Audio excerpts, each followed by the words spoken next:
Senhores senadores, na semana passada eu vim aqui à tribuna para destacar a presença aqui no plenário da Casa, na Comissão de Assuntos Econômicos, da exposição feita pelo ministro Guido Mantega sobre os desafios para o país num cenário global de crise econômica. Alguns dos dados apresentados pelo ministro, eu inclusive destaquei aqui da tribuna do Senado. Lamentavelmente, me parece que os fatos recentes suspendem a confirmação de alguns desses dados. Concretamente falando, na exposição feita pelo ministro, ele destacava que o país mantinha uma trajetória de crescimento do seu produto interno bruto e destacava mesmo os dados dando conta que o crescimento brasileiro no ano de 2011 tinha sido de 2,6%, destacava a exposição do ministro que a média de crescimento dos últimos anos, de 2010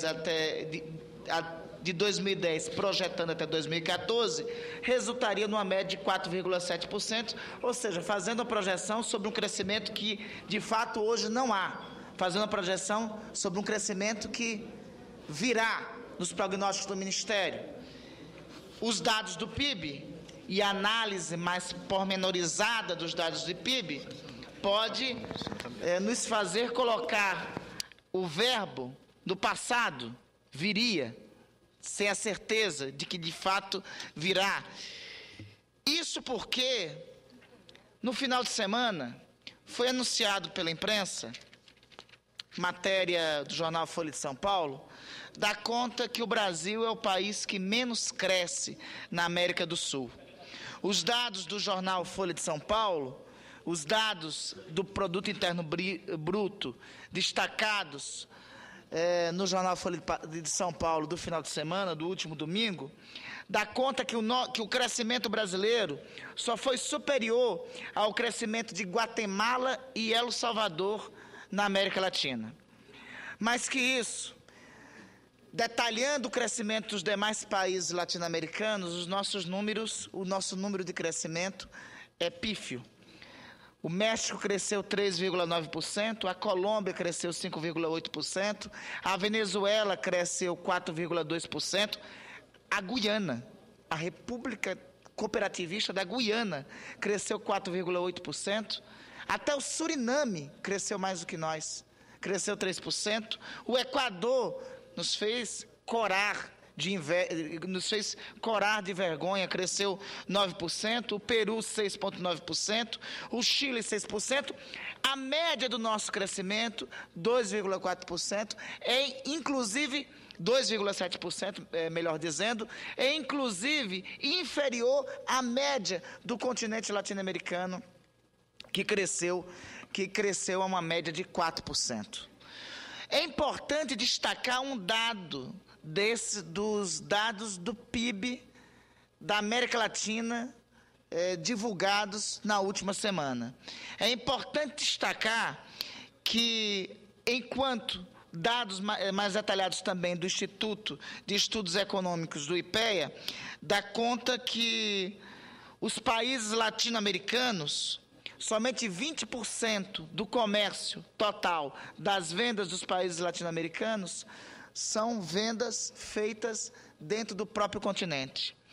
Para ver o quanto é ausente o nosso grau de integração, na Ásia, por exemplo, as vendas da China totalizam quase 50% de sua pauta de exportações para o próprio continente.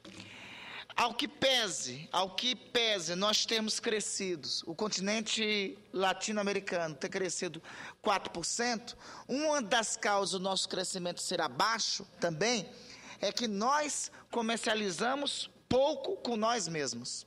O nosso grau de integração econômica ainda é muito pequeno e isso acaba acarretando que nós comercializamos, vendamos mais para os demais continentes e menos para os nossos vizinhos. E com isso esteja induzindo uma média de crescimento econômico do continente abaixo do potencial que nós mesmos teríamos.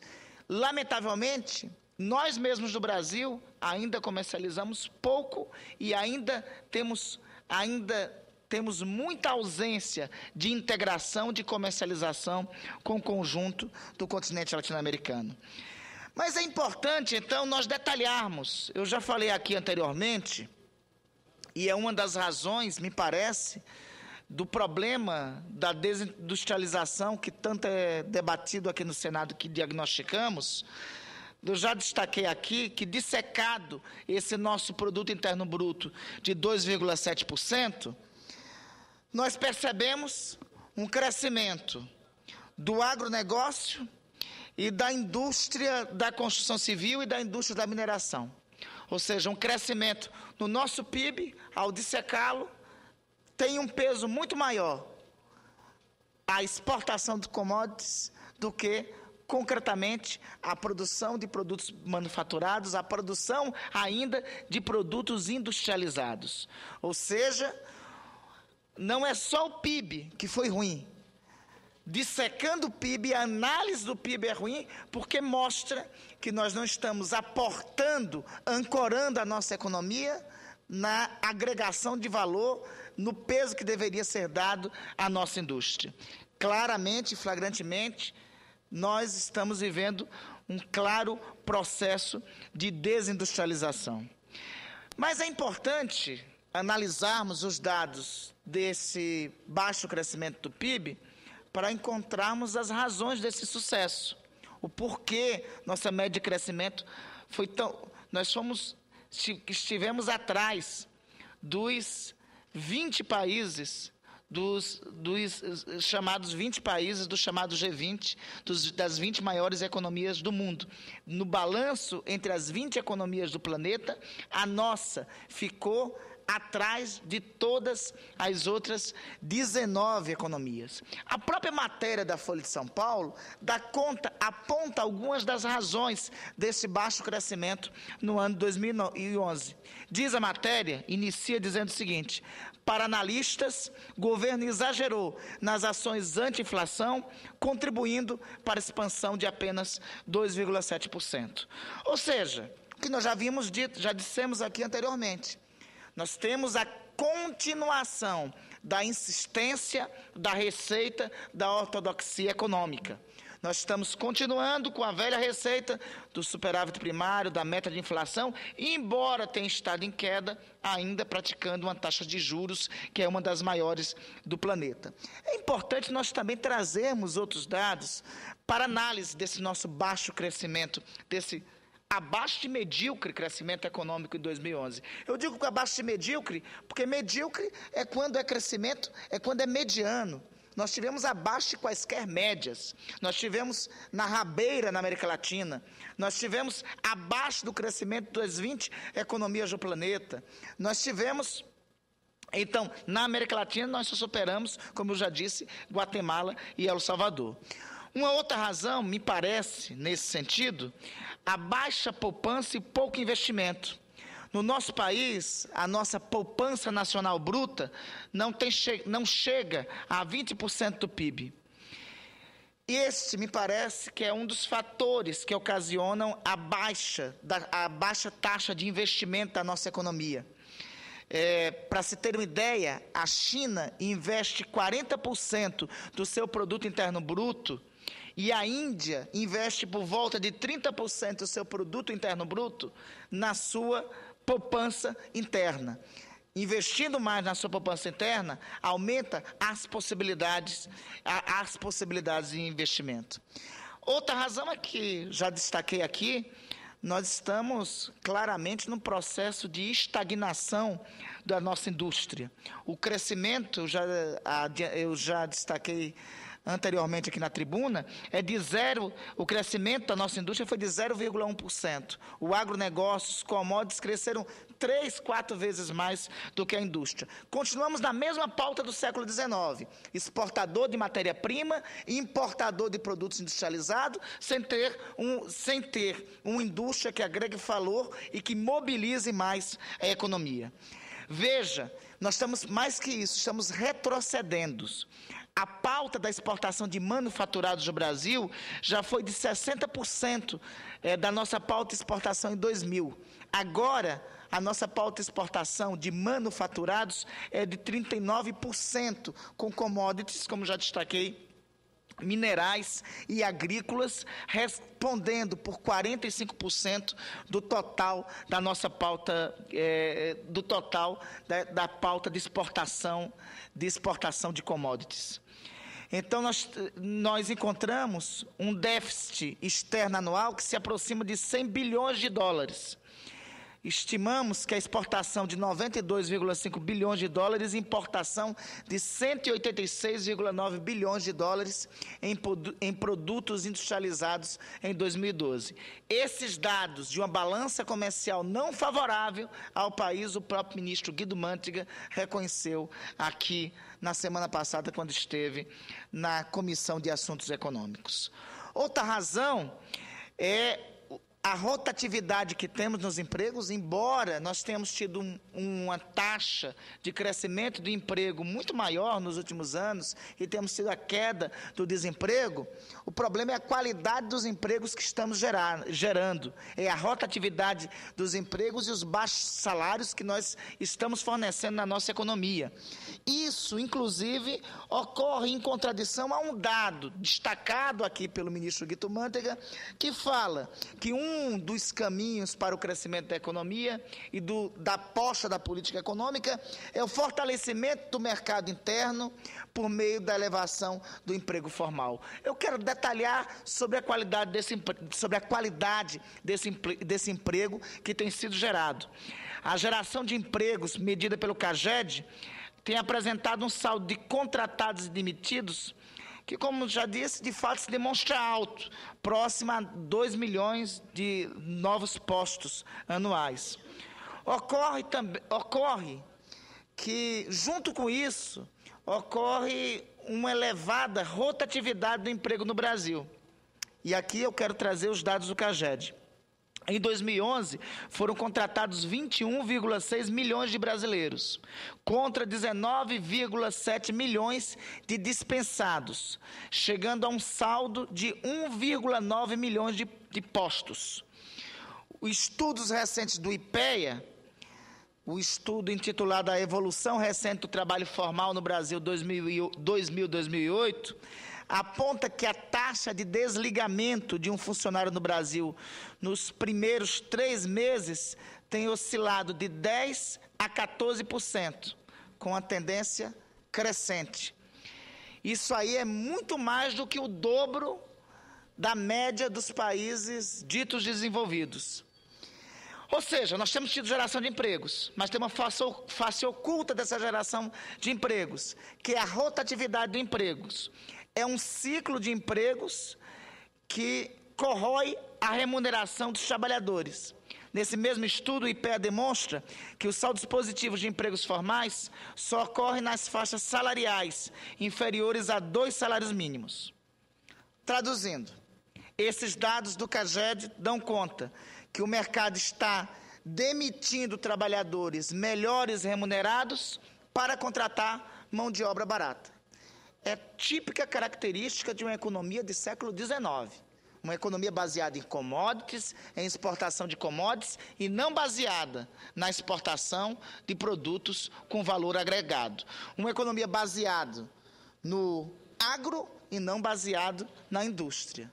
Não teremos bom futuro a seguir nesse caminho.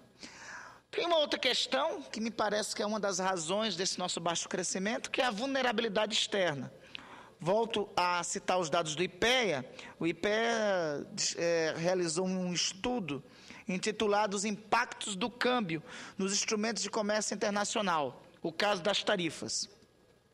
Nesse documento, o IPEA comprova que a moeda brasileira está valorizada em 30%. O dólar americano se encontra valorizado em 10%, o yuan chinês encontra-se depreciado em 20% e 30% negativamente. Essa situação, senhor presidente, funciona como se o Brasil estivesse, e como se nós tivéssemos direito a isso, a conceder um subsídio à importação. Isso prejudica a nossa pauta de exportações, prejudica essa valorização excessiva da nossa moeda, esse câmbio, essa vulnerabilidade do nosso câmbio, essa política cambial, concretamente, quase que num círculo vicioso, prejudica a indústria, num círculo vicioso, prejudica a nossa pauta de exportações e só fortalece um país cada vez mais, só fortalece a característica de um país cada vez mais dependente de commodities, cada vez mais dependente das importações.